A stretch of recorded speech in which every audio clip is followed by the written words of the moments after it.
स्वागत है आप सभी का एग्जाम 30 के प्लेटफॉर्म पे। मेरा नाम रहबर नवाज है और आज की इस वीडियो में हम देखने जा रहे हैं फंडामेंटल ड्यूटीज के बारे में, यानी मौलिक कर्तव्य। वह मौलिक कर्तव्य जो भारत के नागरिकों को भारत के संविधान के भाग 4 क में अनुच्छेद 51 क में सम्मिलित किया गया है। और इससे रिलेटेड क्या फॉर्मूलाज बनाए जा सकते हैं, इसे याद करने का क्या आसान तरीका हो सकता है, तथा इससे रिलेटेड प्रश्न कौन कौन से बन सकते हैं। तो सबसे पहले यदि हम मौलिक कर्तव्य की बात करें तो मौलिक कर्तव्य मूल संविधान में सम्मिलित नहीं था। इसे 42वें संविधान संशोधन के तहत स्वर्ण सिंह समिति की सिफारिश पर लागू किया गया था और भारत के संविधान में जोड़ा गया था। 42वां संविधान संशोधन इंदिरा गांधी की सरकार के दौरान 1976 में सम्मिलित किया गया और इसी के तहत मौलिक कर्तव्य भारत के संविधान में जुड़ा। लेकिन इसमें मौलिक कर्तव्य का यह पार्ट नया जोड़ा गया, तब से 10 मौलिक कर्तव्य थे।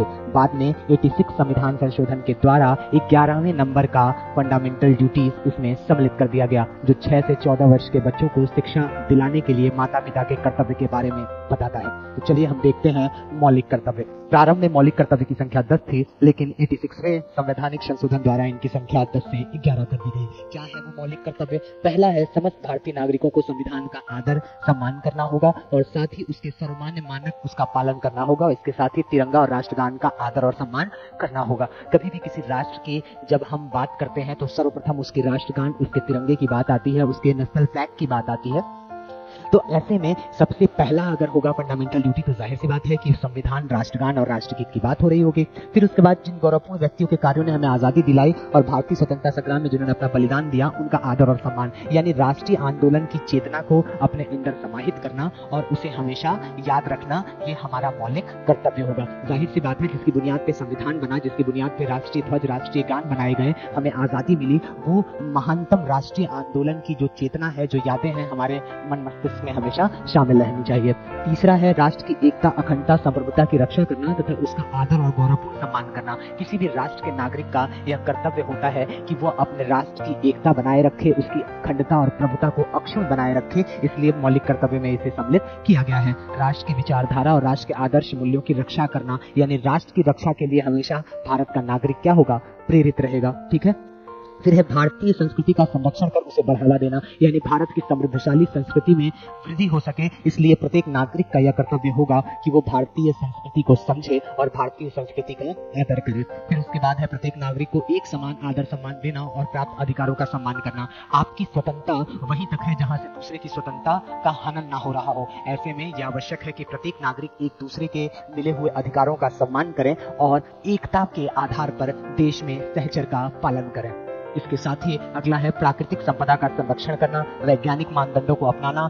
ठीक है। भारत की सार्वजनिक संपत्ति की रक्षा करना, राष्ट्र के विकास हेतु सामाजिक कार्यों में अपना योगदान देना। और वहीं 11वें नंबर का है कि माता पिता का यह दायित्व होगा कि प्राथमिक निःशुल्क शिक्षा जो 6 से 14 वर्ष तक है, वो अपने शिशु को प्रदान करने का प्रयास करेंगे। यह मौलिक कर्तव्य सिर्फ और सिर्फ भारत के नागरिकों के लिए है, विदेशियों के लिए नहीं है। इस मौलिक कर्तव्य में से जितने 11 मौलिक कर्तव्य हैं, उनमें से किसी को भी निकाल के अलग से संसद का अधिकार है कि वो कानून बना करके लागू करवा सकती है। जैसे राष्ट्रीय ध्वज के लिए कई सारे कानून बनाए गए हैं, राष्ट्रीय ध्वज अपमान अधिनियम करके है। ठीक है। अब इससे समझ अगर हम प्रश्न की बात करें और फॉर्मूले की बात करें, तो अगर आपको फॉर्मूला बनाना है तो आप 2-3 शब्द ले लीजिए। जैसे यदि हम फॉर्मूले की बात करें तो प्रत्येक नागरिक का क्या कर्तव्य होगा कि वह क्या करे? प्रत्येक नागरिक भारत के संविधान का आदर करे। तो प्रत्येक नागरिक शब्द लीजिए, यहाँ से लीजिए आप भारतीय स्वतंत्रता संग्राम, यहाँ से एकता, अखंडता और संप्रभुता ले लीजिए। फिर उसके बाद यहाँ राष्ट्र की रक्षा ले लीजिए, संस्कृति शब्द ले लीजिए और फिर उसके बाद एक समान आदर यानी आपसी भाईचारे को ले लीजिए और प्राकृतिक संरक्षण, वैज्ञानिक मानदंड, सार्वजनिक संपत्ति,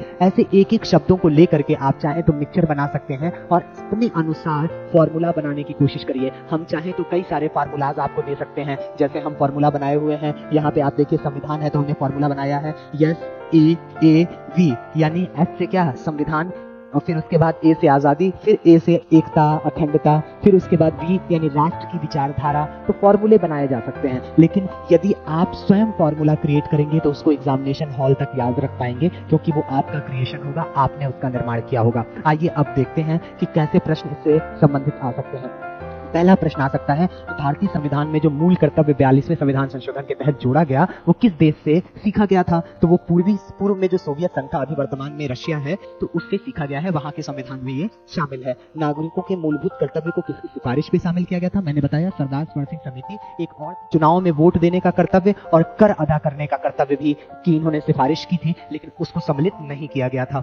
कब जोड़ा गया? 1976 में। 42वें के द्वारा कितना? 10, फिर 86 के द्वारा 1 जोड़ा गया, 11। कौन नया भाग जोड़ा गया? भाग 4 का। कौन सा आर्टिकल है? तो आर्टिकल 51 का। और वर्तमान में संबंधित कुल कितने मूल कर्तव्य हैं? तो 11। ऐसे ही क्वेश्चन बनते हैं। उम्मीद है आपको यह वीडियो पसंद आई होगी। मौलिक कर्तव्य का यह वीडियो बार बार रिपीट करके, स्पीड बढ़ा करके आप देख सकते हैं। और अब तक आपने हमारे एग्जाम 30 चैनल को सब्सक्राइब नहीं किया है तो यहाँ से कर लें, ताकि आप जल्द से जल्द ऐसी नोटिफिकेशन प्राप्त कर सकें जो आपके एग्जामिनेशन के लिए महत्वपूर्ण हो। देखते रहिए एग्जाम 30। जय हिंद, जय भारत।